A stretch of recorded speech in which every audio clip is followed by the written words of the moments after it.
Hi guys, welcome back to the channel. FPL Consult here, and today we're going to take a look at my new updated Game Week 1 draft for the FPL 23-24 season. In this video, I've made quite a couple of changes to my team, so I'm going to share with you guys the new players I've brought in and also tell you guys why I've brought them in and why I've left out some players that I initially had in my previous draft. Alright, so hopefully you guys do enjoy this video, and if you do, please give it a like and also subscribe as well if you are new around here. Today's video has been very kindly sponsored by DraftHound, so we'll talk about DraftHound more later at the end of the video. But for now, let's get cracking and let's take a look at my team now. So on the left hand side of the screen, you can see the team value is 99.5. So basically, I've still managed to keep 0.5 million in the bank, which, as I said, is something that I do value quite a bit, because when the game goes live after game week 1 and the players increase or decrease in prices, I don't want to be priced out of players. So basically, I will want to have a little bit of cash in the bank for that.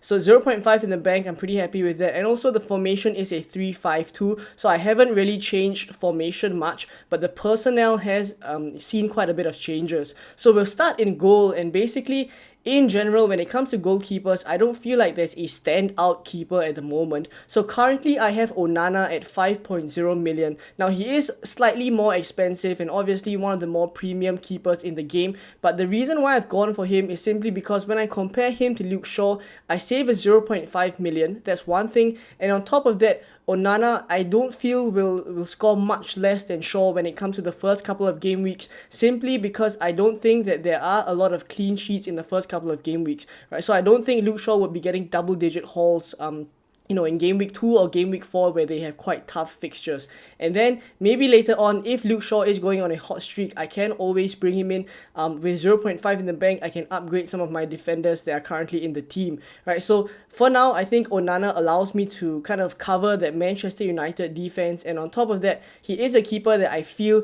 will get quite a couple of save points, and on top of that, bonus points would be quite easy for him to get, because he's a keeper that likes to play out from the back. He's very comfortable with the ball at his feet. We have seen him play in Inter Milan, and he is that kind of keeper like Manuel Neuer, where he likes to kind of play with the ball at his feet and get quite a couple of passes in between the center backs. So basically, he is a keeper that will rack up a lot of passes, and that contributes to getting bonus points as well. So I do like the look of Onana. I'm not super hot on him at the moment, but I just have him in simply because I don't think there are a lot of standout goalkeeper options at this point. Right, so there we go with Onana. In my defense, I have 3 players there. So basically, with the back 3, I have Stones, Gabriel, and Estupinian.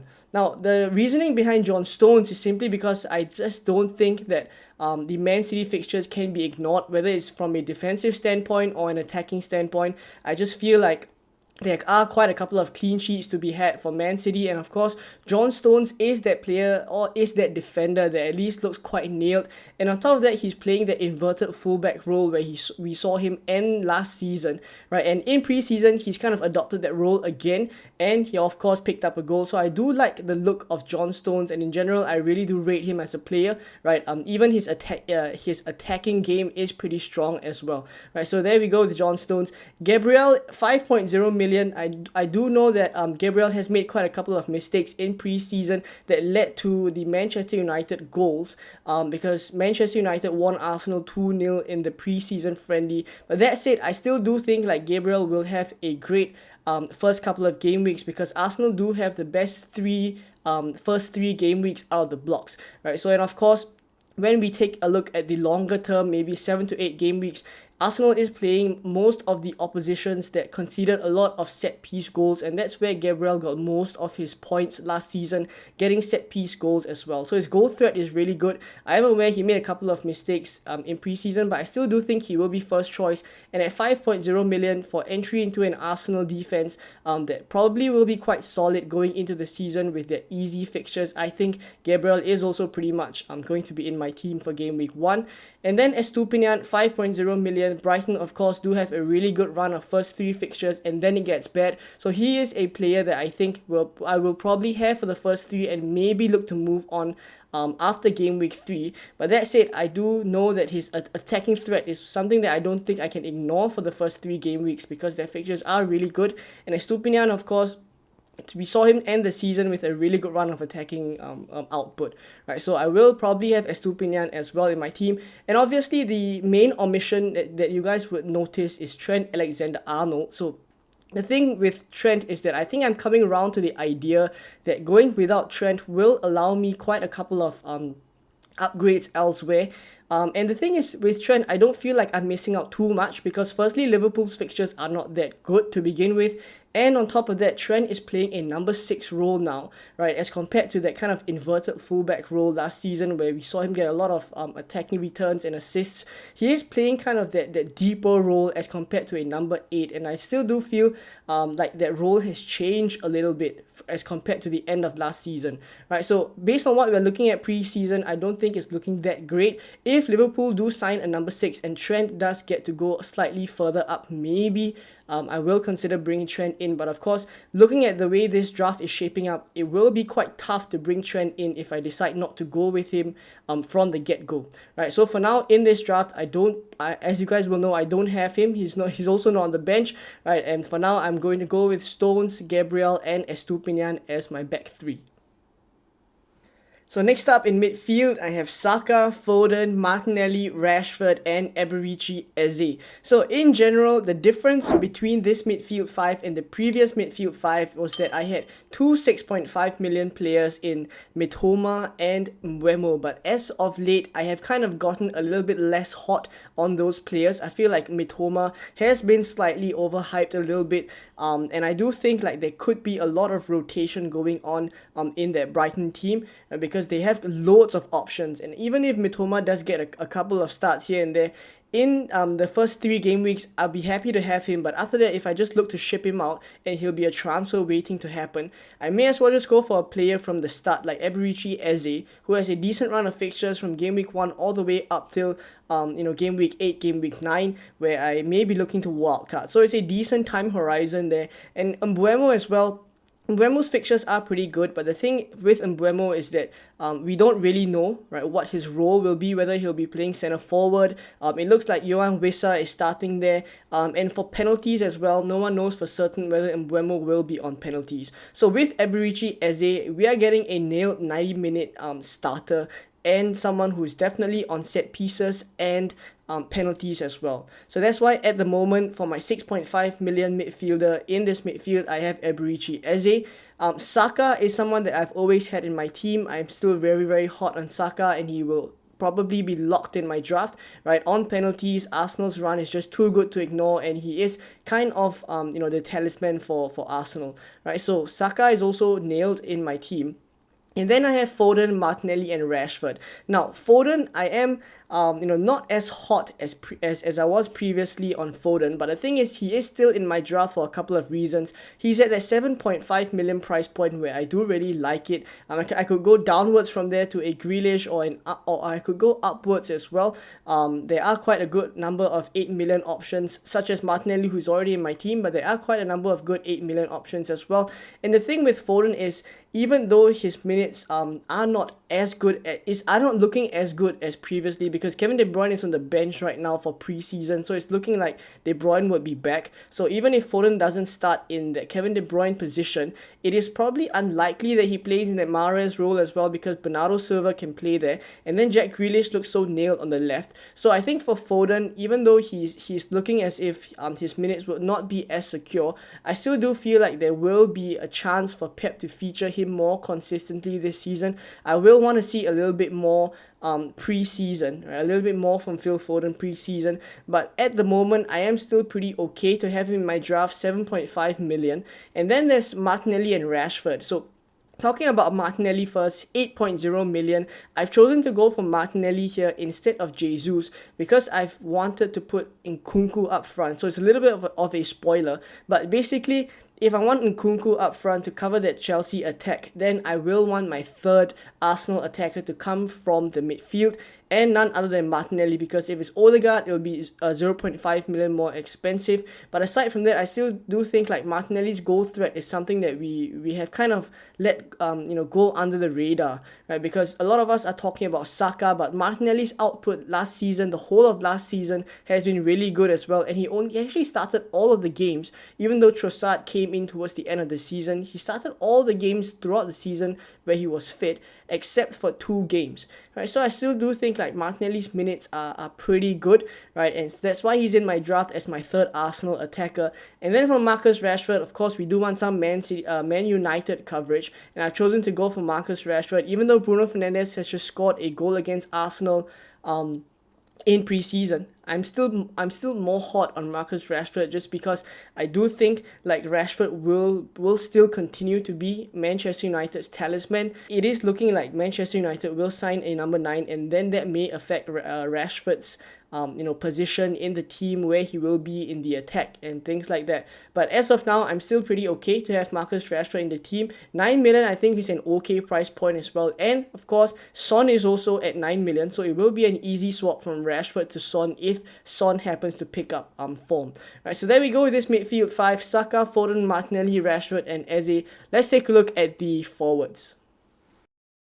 So up front, of course, we have Erling Haaland. I'm not going to talk too much about him. He's been in all of my drafts, and he's as locked as Saka, or if not even more, right? So Erling Haaland, 14 million, he's locked in my team. There's Nkunku as well, as I mentioned just now, that I've been trying to fit in my team for a couple of reasons. I think Nkunku is a very versatile player that Pochettino has said could play in many different positions. He could be playing in that number 9 role. He could be playing in a supporting striker role behind Jackson if Jackson plays, or he could also be on the left wing or on the right wing. So in general, I just do like the attacking threat that Nkunku has wherever he plays. He just looks so sharp for Chelsea. And of course, Chelsea's fixtures aren't the best right out of the blocks. They have Liverpool at home, but after that, their fixtures do pick up. Their fixtures are pretty good. So I do want to have some Chelsea coverage in general. And if Nkunku is the player that I want moving forward for the long term, I think I don't mind going for him from the start, right? And it's looking like he's very sharp. He's picked up 2 goals in 2 games already preseason.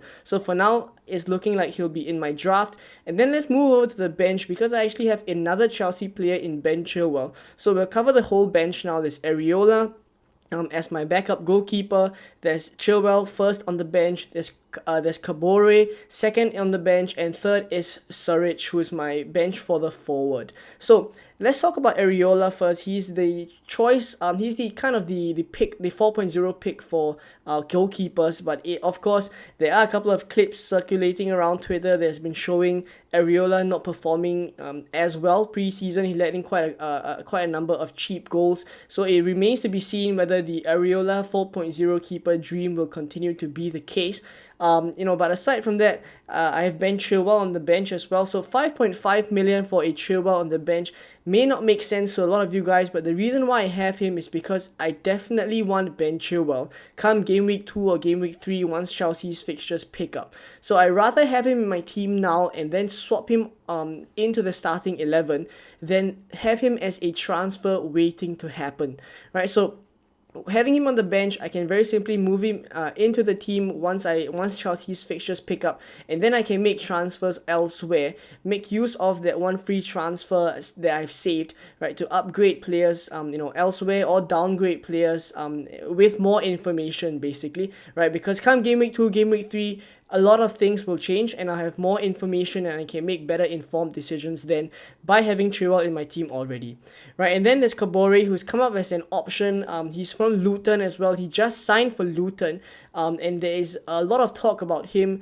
being a very attacking right wing back, and he's probably going to be a starter as well. So he probably will be that Neco Williams of this season, right? Where last season a lot of us went for the 4.0 Neco Williams because it was pretty much kind of the same role as Kabore. So hopefully he lives up to that image. But for now, I have him in my team. And then there's Surridge as well, just a 4.5 million bench fodder, really, really cheap, and it does look like he is one of the likely players to get some minutes at least, right, for Nottingham Forest. So this is my team at the moment, right, still in a 3-5-2, and as I mentioned, a couple of players I've removed and a couple of players I've brought in. Let me know what you guys think in the comments down below, and let's now take a look at DraftHound, where I've loaded my team onto the app. So we're taking a look at DraftHound right now. They have a website, which is what I'm on at the moment. They also have a mobile app that you can download. So all the links to this is in the description and also the pinned comment. But for now, let's take a look at the team that I've loaded up. And basically, it's the same as the graphics just now. Onana, Stones, Estupinian, Gabriel, the midfield, the forwards, and the bench are all the same as well. And I want to highlight a couple of features that I find really useful since I've started to use DraftHound last season. So basically, this optimization tool, which you'll see in a moment, that lights up when your team is not in the kind of optimal starting 11, right? This app will basically help you using AI and predicted points to correct that. So let's say, for example, I've kind of put Kabore in the team, right? And John Stones, obviously, the player that probably will score more points than Kabore is last on the bench. The optimization tool will kind of light up here, as you guys just saw, right? Where it was it was black just now, but basically it's green now, and it's kind of telling you to optimize your team. So you can go in there, click optimize, and basically what it does is set your team up for you in the most optimal way for you to get the most points, right? So that's kind of a simple way, but moving forward later on, in game weeks where it's kind of, later on in the season, game week 5, game week 6, it's harder, where there are kind of 50-50 calls you have to make. This is where I find the tool coming really useful, where it just tells me which player I should be starting,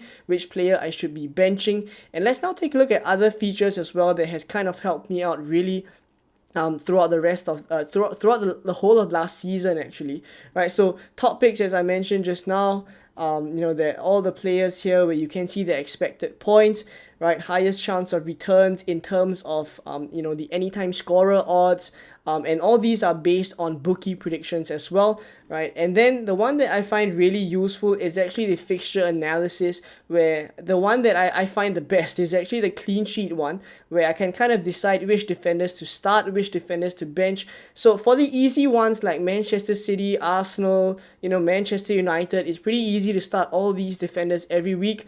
But for defenses, like let's say you have an Aston Villa player, right? Let's say you have a Tyrone Mings, or let's say you have a Pau Torres, right? Aston Villa is here at 21%. They're playing Newcastle, and then let's say you have a Ben Chilwell against Liverpool as well, right? So just nice there side by side here. And as you guys can see by the clean sheet odds, it's telling you that Aston Villa has a slightly higher chance of keeping a clean sheet, and that will play into my mind as well. And that's how I kind of use this tool to make my decisions. So there we go with this tool. Let me know what you guys think of DraftHound if you're keen to check it out. And of course, there are quite a couple of features that I just have not have enough time to feature in this short little advertisement. So basically, if you guys are keen, check it out. The link is in the description down below. And let me know what you guys think of my team that you're seeing on the right hand side of the screen as well. Will you make any changes? Let me know, and I'll catch you guys in more Game Week 1 content very soon.